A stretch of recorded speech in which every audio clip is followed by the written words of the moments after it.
Hello વિદ્યાર્થી મિત્રો, હું ઝાલા રવિરાજસિંહ નવી વિડિયો લેક્ચર સિરીઝમાં આપ સૌનું હાર્દિક સ્વાગત કરું છું। ધોરણ 9 વિજ્ઞાનની અંદર પ્રકરણ નંબર 5 ની ફરી નવા લેક્ચર સાથે આજની શરૂઆત કરીએ। આજના ટોપિકની અંદર જે વસ્તુ શીખવાની છે એ આપણે જેના ઉપર આખો પાઠ આપ્યો છે, જેને આધારિત પાઠ આપ્યો છે, એમની અંદરના વિવિધ ભાગો કે જેના વિશે તમે જાણતા હોવા જોઈએ અને એમની માહિતી તમને ખબર હોવી જોઈએ, એટલા માટે સૌથી અગત્યનો આજનો લેક્ચર છે, બરાબર છે। અને મોસ્ટ એમપી પ્રશ્ન તમને પૂછાઈ શકે એવા પણ આમની અંદરથી જે છે એ અગત્યના પ્રશ્નો છે, જે આજના લેક્ચરની અંદર આપણે એમની ચર્ચા કરવાની છે, બરાબર છે।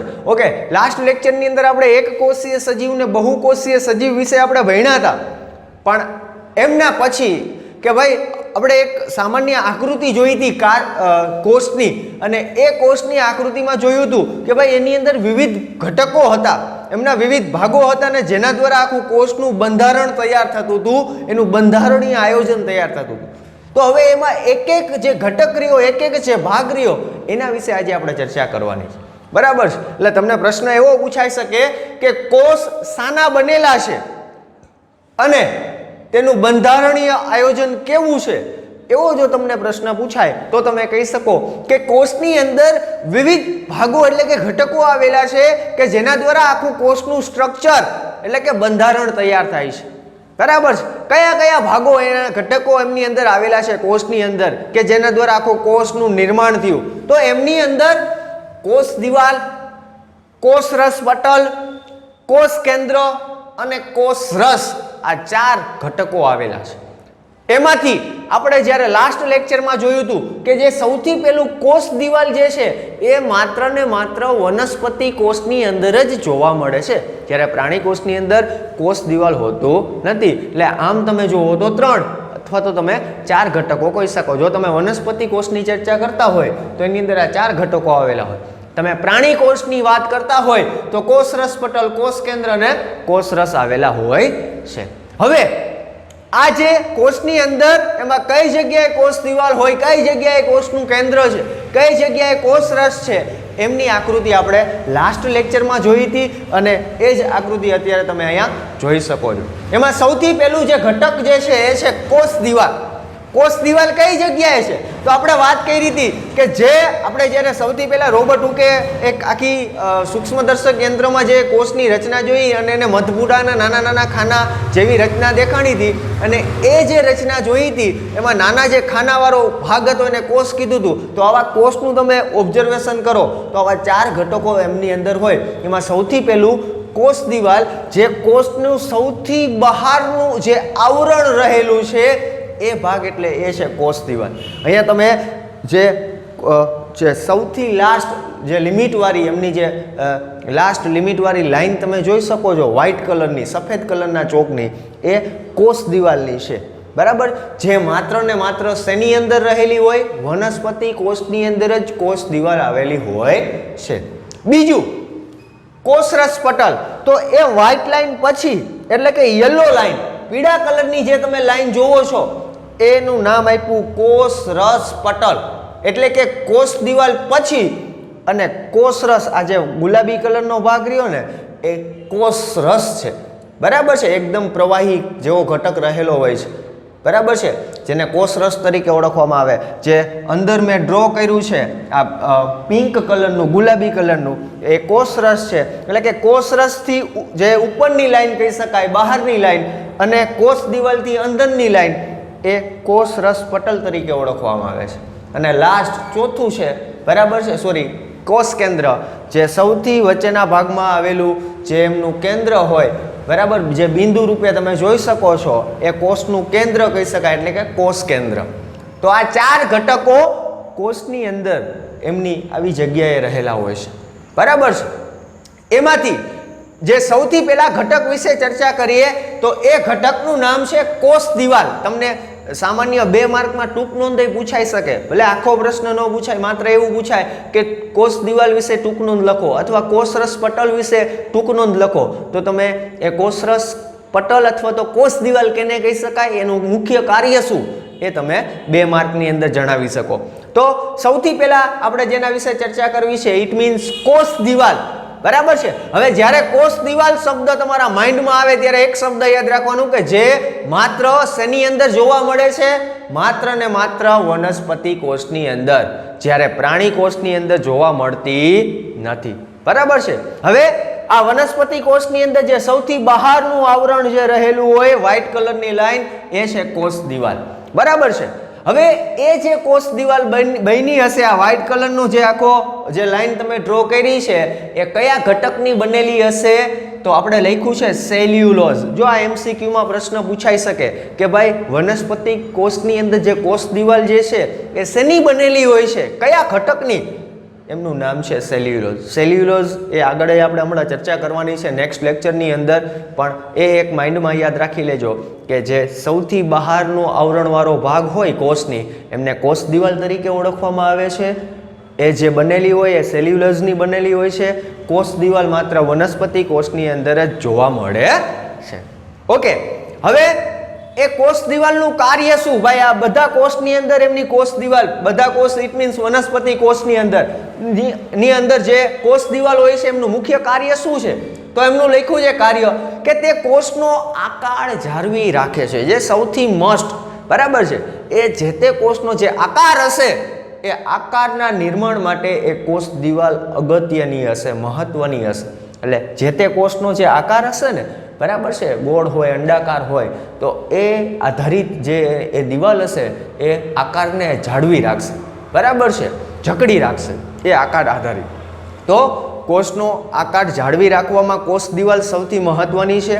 બરાબર છે. પછી બીજું, તે જરૂરી દ્રવ્યોનું વિનિમય, એટલે કે અંદર જે આવતા દ્રવ્યો અને તેમાંથી જે ઉત્સર્ગ રૂપે ઉત્પન્ન થતા જે દ્રવ્યોને બહાર નિકાલ માટે, જે અંદર બહાર જવર માટે જે કહી શકાય એમને વિનિમય તરીકે ઓળખવામાં આવે, તો એના માટે એ કોષ દિવાલ જે છે એ અગત્યની છે. દાખલા તરીકે એમની અંદર આવતો કાર્બન ડાયોક્સાઇડ એમની અંદર આવતો ઓક્સિજન હોય કે એમાંથી બહાર નીકળતો કાર્બન ડાયોક્સાઇડ વાયુ હોય, તો એને અંદર આવવા જવા માટેનો જે વિનિમય કરે છે ને, જે હેન્ડલિંગ કરે છે ને, એ કોષ દિવાલ છે. અહીંયાથી જ જે તમે કહો એ ઓક્સિજન આવશે, આમાંથી ઉત્પન્ન થતો કાર્બન ડાયોક્સાઇડ એ બહાર નીકળશે. તો એમની પરવાનગી, બરાબર છે, જે આપે છે એ કોષ દિવાલ છે. બરાબર છે. પછી એમના પછી તે યાંત્રિક મજબૂતાઈ આપે છે. બરાબર છે.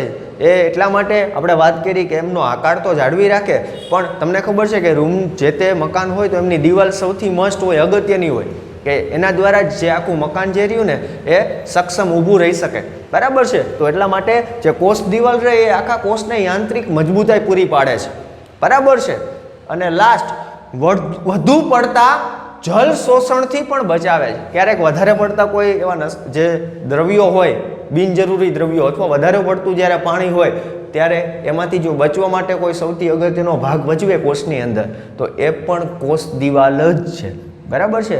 જે એવા દ્રવ્યોને અંદર પણ નથી આવવા દેતી, બહારના પર્યાવરણથી પણ એ સુરક્ષિત રાખે છે. બરાબર છે. તો આ જે સૌથી બહારનું આવરણ હોય અને ખાસ કરીને વનસ્પતિ કોષની અંદર જે જોવા મળે છે એ છે કોષ દિવાલ. આ કોષ દિવાલની ટૂંક નોંધ પૂછે તો તમે આ દરેક મુદ્દા એની અંદર લખી શકો છો.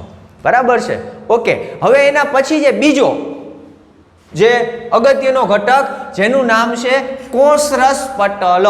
બરાબર છે. આપણે વાત કરી હતી એમ કે સૌથી બહારની લાઈન કોષ દિવાલ હતી, પણ કોષ દિવાલથી પાછી અંદરની જે લાઈન તમે ડ્રો કરી યલો કલરની અત્યારે આપણે, એ જે નામ છે એનું નામ છે કોષરસ પટલ, અથવા તો એનું બીજું નામ કહી શકાય કોષીય પટલ. કોષરસ પટલ અથવા તો કોષીય પટલ. હવે કોષરસ પટલ એટલે શું? તો આપણે વાત કરીએ એમ કે જે પ્રાણી કોષ હોય એ પ્રાણી કોષની અંદર સૌથી બહારનો ભાગ, કારણ કે પ્રાણી કોષની અંદર તો આ કોષ દિવાલ વ્હાઇટ કલરની લાઈન નહીં હોય, તો એમાં જે સૌથી લાસ્ટમાં જે આવરણ હશે, જે બહારનો સૌથી બહારનો ભાગ હશે, એ હશે કોષરસ પટલ. બરાબર છે. એટલે કે પ્રાણી કોષમાં સૌથી બહારનું આવરણ કે જેને આપણે કોષરસ પટલ અથવા તો કોષીય પટલ તરીકે ઓળખીએ છીએ. બરાબર છે. એ જે હશે કોષરસ પટલ એ એકદમ નાજુક હશે, પાતળું હશે. કોષ દિવાલ તો હજી મજબૂત હોય. બરાબર છે. બરાબર. જ્યારે આ કોષરસ પટલ હશે પ્રાણી કોષની અંદર જે જોવા મળે છે, બરાબર, ખાસ કરીને બહારનું. વનસ્પતિ કોષની અંદર પણ જોવા મળે, એનો મતલબ એવો નથી કે વનસ્પતિ કોષમાં નથી જોવા મળતું, બરાબર છે, પણ વનસ્પતિ કોષની અંદર જે લાસ્ટમાં સૌથી છેલ્લું આવરણ હશે એ કોષ દિવાલ હશે, બરાબર છે. જ્યારે પ્રાણી કોષની અંદર જે લાસ્ટમાં છેલ્લું આવરણ હશે એ કોષરસ પટલ, ઇટ મીન્સ જે યલો કલરની લાઈન ડ્રો કરી છે આપણે, બરાબર છે, એ હશે. જે શેની બનેલી હશે? પ્રોટીન અને લિપિડ થી બનેલી હશે. જો તમને એમ પૂછે કે કોષ દિવાલ શેની બનેલી હોય તો સેલ્યુલોઝ, પણ તમને એમ પૂછે કે કોષરસ પટલ જે બનેલું હશે એ શેના દ્વારા, શેનું બનેલું હશે? પ્રોટીન અને લિપિડ જેવા વિવિધ કાર્બોદિત ઘટકો ભેગા થશે, બરાબર છે, ત્યારે આ કોષરસ પટલનું નિર્માણ થયું હશે, બરાબર છે. અને એકદમ અત્યંત એ પાતળું હશે, નાજુક હશે, સ્થિતિસ્થાપક હશે, બરાબર છે, એવું જે ભાગ હશે, બરાબર છે, જે છિદ્રાળ એકદમ એમની અંદર નાના નાના છિદ્ર પણ આવેલા હોય, છિદ્રાળો ભાગ હોય, તો એવો જે ભાગ હોય એમને કોષરસ પટલ તરીકે ઓળખવામાં આવે છે, બરાબર છે. એમના કાર્યો શું? તો મુખ્ય કાર્યો જે સિમિલર જ આવશે, મોટા ભાગના કાર્યો, બરાબર છે, કારણ કે તે બહારના પર્યાવરણથી કોષને અલગ રાખે છે, બરાબર, જેથી કોષની ઉપર કંઈ અસર ન થાય. જે બહારનું આખું પર્યાવરણ છે કોષની બહારનું, કારણ કે કોષને જીવન ટકાવી રાખવા માટે એ વિવિધ ક્રિયાશીલ ક્રિયા તો કરતો હશે, કાર્યો કરતો હશે, અને એ કાર્યોમાં કોઈ અડચણરૂપ ન થાય એ માટે એ બહારના પર્યાવરણથી એ કોષને અલગ રાખવાનું કામ એ કોષરસ પટલ કરે છે, બરાબર. પછી કોષની અંદર વિવિધ દ્રવ્યોનું વિનિમય, એવા જે ખોરાક હોય એ ખોરાક પહોંચાડવા માટે પણ જે પરવાનગી આપે છે તો એ કોષરસ પટલ છે. વિવિધ એવા ખોરાકના દ્રવ્ય ઘટકો એ અહીંયાથી કોષરસ પટલ મારફતે જ એ કોષની અંદર પ્રવેશશે, બરાબર, કારણ કે તેમાં પ્રાણી કોષની અંદર કોષ દિવાલ નહીં હોય, કોષરસ પટલ હશે, તો એમની જે પરવાનગી એ જ આપે છે, બરાબર છે. જે ઓક્સિજન અંદર જાય છે, કાર્બન ડાયોક્સાઇડનું બહાર નીકળે છે પ્રસરણના સિદ્ધાંત પ્રમાણે, તો એ પસાર થવા દેવા માટેનું કોઈ કાર્ય કરે છે તો એ પણ કોષરસ પટલ છે, બરાબર છે. પછી એવી જ રીતે જે પ્રવાહી જેવા, પાણી જેવા જે પદાર્થો કોષની અંદર પ્રવેશે છે અને બહાર નીકળે છે આશ્રુતિ દ્વારા, આશ્રુતિના નિયમ આધારિત, એના સિદ્ધાંત આધારિત, તો એ પણ જે પસાર થવા માટે જે પરવાનગી આપે, બરાબર છે, એ જે કોઈ ભાગ હોય તો એ પણ કયો છે? કોષરસ પટલ. તો સૌથી પહેલા બે આપણે આજે ચર્ચા કરી, કોષ દિવાલ અને કોષરસ પટલ અથવા તો કોષીય પટલ.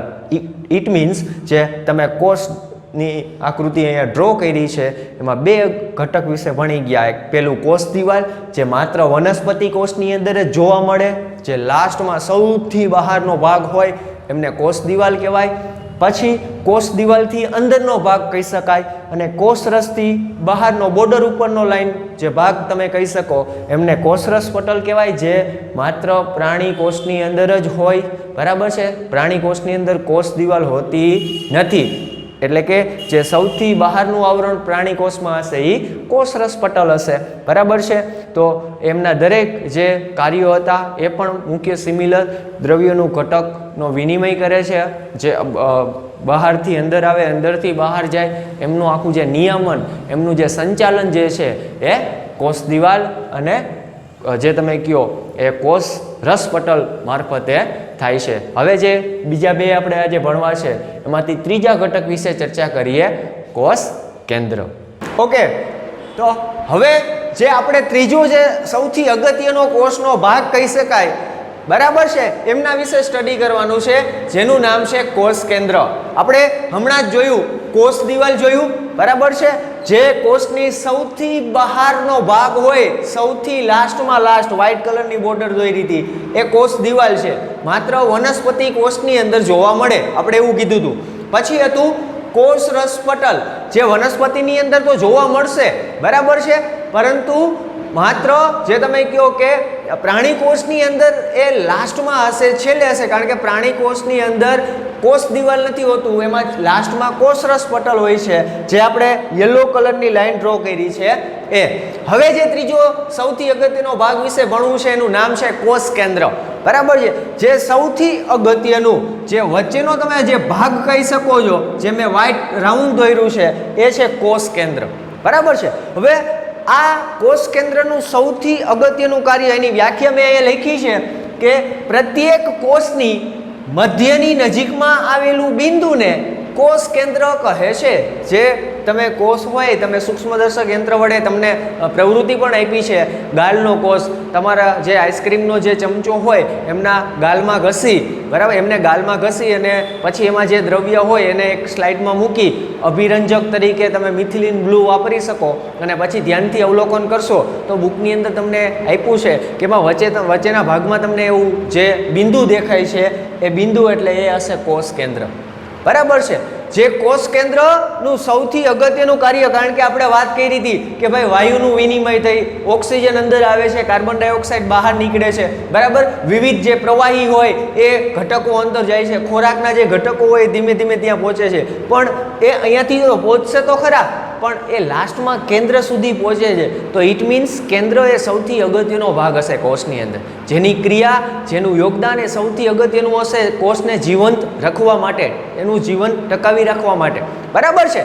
તો કોષ કેન્દ્રનું જે સૌથી અગત્યનું કાર્ય કહી શકો એ છે કે જે કોષ હશે એ કોષ જ્યારે વિભાજન પામે, એના ભાગ પડે ત્યારે એમાંથી નવા કોષો ઉત્પન્ન થાય છે. એટલે કે નવા કોષોનું જે અસ્તિત્વ, બરાબર, ઉત્પન્ન કરવા એ પણ એનું મુખ્ય કાર્ય છે. પ્રજનન, જે માદા કોષ અને નર કોષ જે હોય એના દ્વારા જે પ્રજનનની ક્રિયા થાય એમાંથી નવા ઘણા બધા કોષો ઉદ્ભવશે. ત્યારે જે કોષનું વિભાજન થશે અને એમાંથી જે નવા કોષો ઉત્પન્ન થશે, જેને આપણે બાળકોષો તરીકે પણ ઓળખીએ છીએ.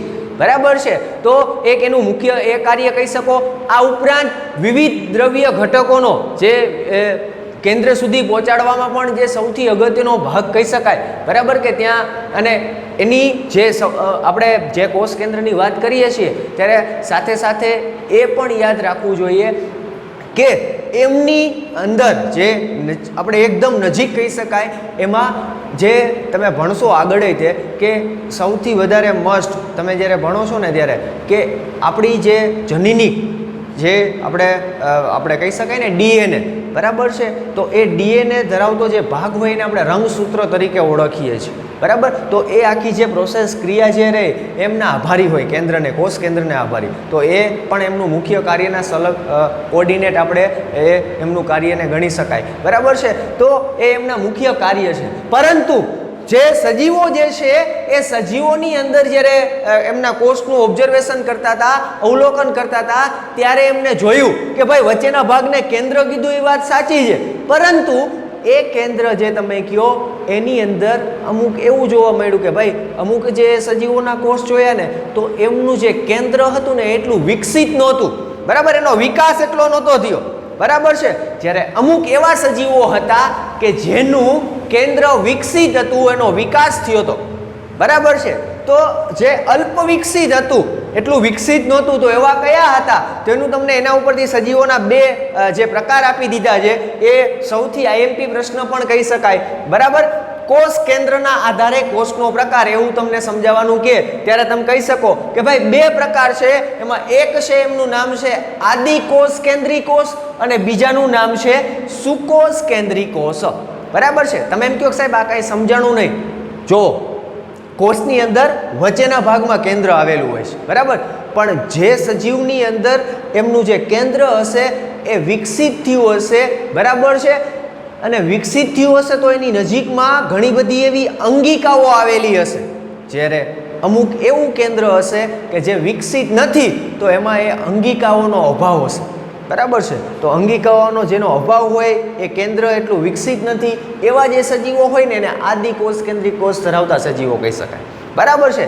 ઉદાહરણ તરીકે તમને આપ્યો બેક્ટેરિયાનો કોષ. તમે બેક્ટેરિયાનો કોષ લ્યો તો એમનું જે કહી શકાય ને કે કેન્દ્ર એટલું વિકસિત નથી હોતું. બરાબર. કોષ કેન્દ્ર એટલું વિકસિત હોતું નથી. જ્યારે વનસ્પતિ કોષ લ્યો અથવા પ્રાણી કોષ લ્યો તો એનું કેન્દ્ર વિકસિત હોય અને એનું કેન્દ્ર વિકસિત હોવાથી નજીકમાં ઘણી બધી એમની અંગિકાઓ આવેલી હશે. એ અંગિકાઓમાં કણાપ સૂત્ર આવે, ગોલ્ગી પ્રસાધન આવે. બરાબર છે. પછી આવા ઘણી બધી એવી લાઇસોજોમ કહી શકાય, આવી ઘણી બધી જે અંગિકાઓ તમે કહો એ એમની અંદર આવેલી હોય. બરાબર છે. પણ જ્યારે એક સૌથી એના માટે પણ બીજો એક તમારા આઈએમપી જે પોઈન્ટ કહી શકાય, એક નવો શબ્દ આવે કોષ કેન્દ્ર પટલ. આપણે કોષરસ પટલ ભણી ગયા કે જે યલો લાઈન ડ્રો કરી હતી એ કોષરસ પટલ છે, પણ આ નવો શબ્દ આવ્યો કોષ કેન્દ્ર પટલ. બેની અંદર આવશે. હવે જોજો, જે તે કોષ હોય ને એમની વચ્ચે આવું કેન્દ્ર આવેલું હોય, બરાબર છે. જો એ કેન્દ્રની જે આપણે તમે જે વર્તુળાકાર તમે કહો છો એમાં બોર્ડર ઉપર, બરાબર છે, જે એક છિદ્રાળુ ભાગ ધરાવતું આખું જે આવરણ આવેલું હોય એમને કોષ કેન્દ્ર પટલ તરીકે ઓળખવામાં આવે છે. કોષ કેન્દ્ર પટલ. કઈ જગ્યાએ? આ કેન્દ્ર તો છે જ, બરાબર, કોષનું કેન્દ્ર, પણ જે અમુક એવા કોષો હશે કે એ કેન્દ્રની ફરતે આવું છિદ્રાળુ ભાગ ધરાવતું એક આખું આવરણ આવેલું હશે, અને એ જે આવરણ હશે કેન્દ્રની ફરતે, એ કેન્દ્રની ફરતે જે આવરણ આવેલું હોય એને કહેવાશે કોષ કેન્દ્ર પટલ.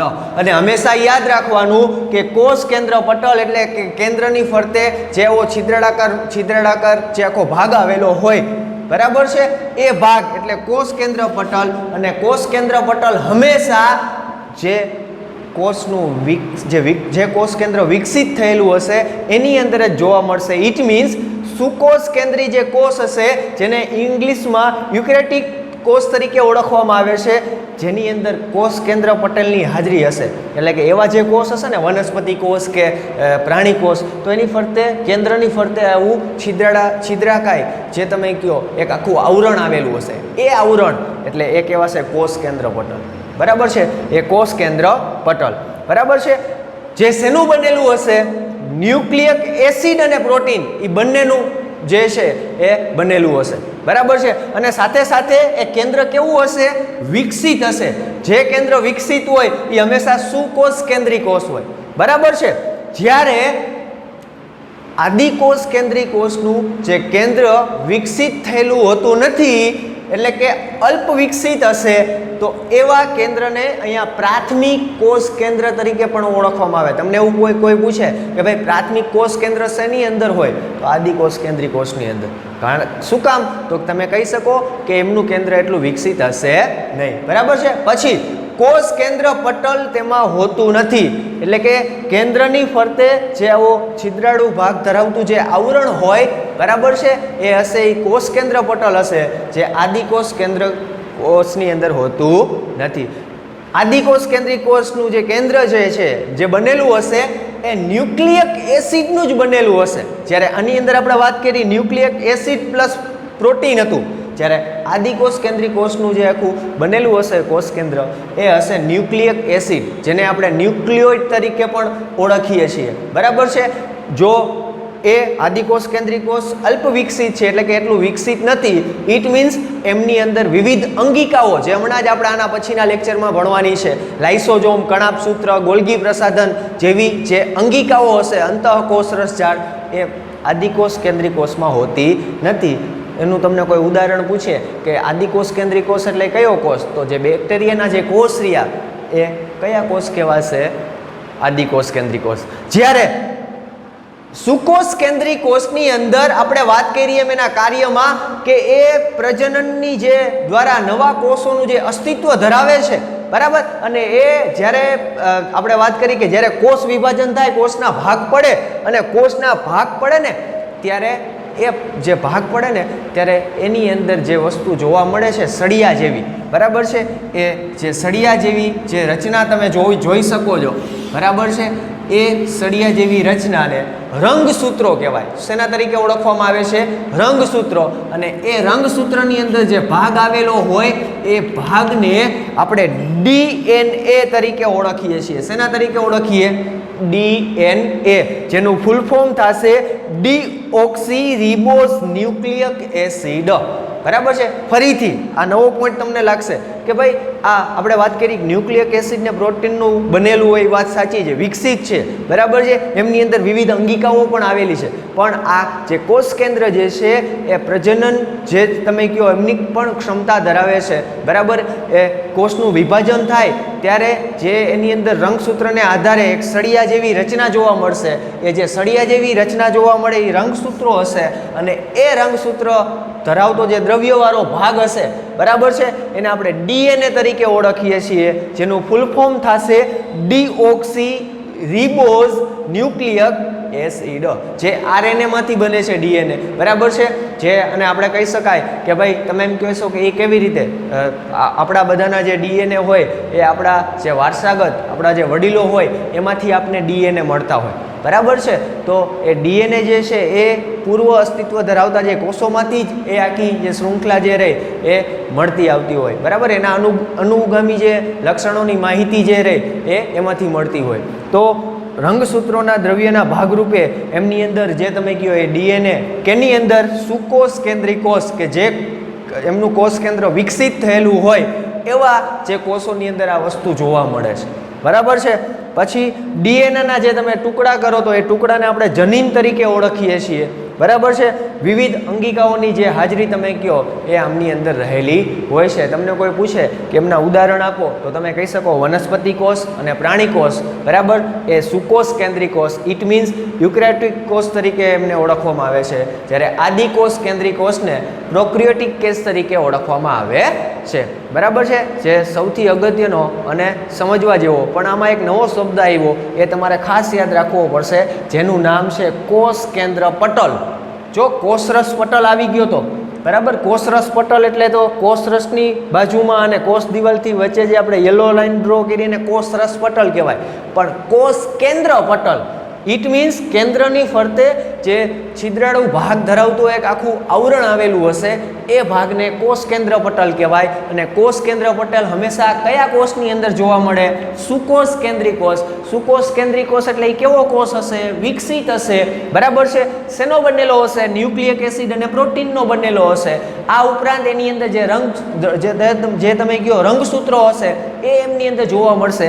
એ રંગસૂત્રો કેના આધારિત? ડીએનએ આધારિત હશે. એ ડીએનએના ટુકડાને તમે શું કહો તમે કહો છો તો એમને જનીન તરીકે ઓળખીએ છીએ. આ ઉપરાંત વિકસિત હશે તો ઇટ મીન્સ એમાં વિવિધ અંગિકાઓ આવેલી હશે, જેમ કે બરાબર હરિતદ્રવ્ય તમે કહો, કણાભસૂત્ર કહો, લાઇસોઝોમ કહો, ગોલ્ગી પ્રસાધન કહો, આવી વિવિધ અંગિકાઓ સુકોષ કેન્દ્રી કોષની અંદર હશે. જ્યારે એના કરતાં તદ્દન વિપરીત અલગ તમે આદિકોષ કેન્દ્રી કોષનું કહી શકો. એમાં નથી કોષ કેન્દ્ર પટલ હોતું, અલ્પ વિકસિત હોય છે, એમને પ્રાથમિક કોષ કેન્દ્ર રહેલું હોય છે અથવા એમને કોષ તરીકે ઓળખવામાં આવે છે, બરાબર છે. અંગિકાઓની ગેરહાજરી હોય છે, ઉદાહરણ તરીકે બેક્ટેરિયાનો કોષ. Thank you so much.